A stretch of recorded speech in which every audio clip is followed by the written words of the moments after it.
and not to drag the article one more time, but that seems to be the theme we're going for. The thing that stood out for me, and I do have to laugh at this because again, we have to defend ourselves and say we are Riverdale fans, but Riverdale and Dynasty to me are kind of in the same boat here. And like I do have to laugh because like a season and a half into Dynasty, and I'm like, bye Riverdale. But they're both in the same boat because they're not performing very well on the night, but they're both veteran shows, but they've both Netflix deals, which make them perform very well worldwide. And that article said that the network renewed its strongest performers and threw Riverdale in there, which after 3 episodes of 0.1 million something, which was not good numbers. But Dynasty, which was performing better than Riverdale on a number of weeks, which also has his Netflix deal, as being classed as being on the bubble and perhaps at risk. That doesn't make sense to me, because yes, I do get the fact that yes, Riverdale is bigger worldwide. It's still got the safety net of that deal that Dynasty has too.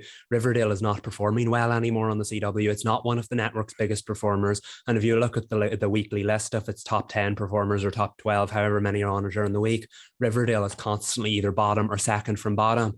And the one joining it there is Dynasty, the other Netflix show.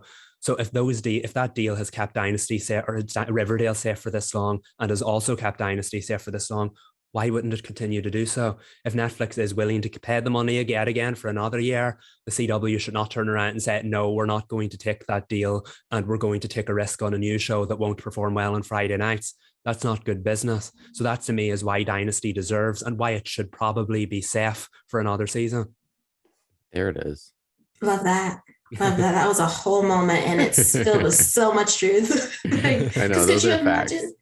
Very much facts. Because Riverdale performs well. That's why we kept it. But Dynasty does not. And that's why we're not keeping it. It's like hypocrisy. I think people are mistaking visibility for like performance, just because Riverdale was really popular, right? Mm-hmm. And the cast members got so famous. And people still talk about the show, mostly because the cast is so famous and it's really visible, that show. Dynasty is probably on par performance-wise, streaming and maybe now live ratings. But because none of the cast, I mean, Liz is really popular, but like they're not like KJ, Lily, Cole, Cammie, like fame. Like they're enormous.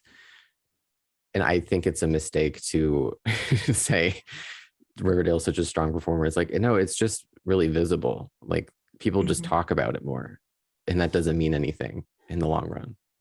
No, and okay, see, you mentioned that core, like Riverdale group, and they're that popular because they got such a huge promotional push that Dynasty did not see. If Dynasty had gotten the same push, we could be living in an era where we're talking about the Dynasty stars being just as big as them. Granted, Riverdale hit at just the right moment of like, there's a hole in teen television. Who's gonna fill it? Like this Archie Comics dark, gritty version with serial killers and pretty people like running around a small town, and it just, it's perfect. But if Dynasty is performing well and is performing even better numbers than Riverdale, renew Dynasty. Like, let's not play the game of Riverdale's doing well, but Dynasty's not, when the numbers are not saying, like, you're saying that, but the numbers do not agree. It don't add up.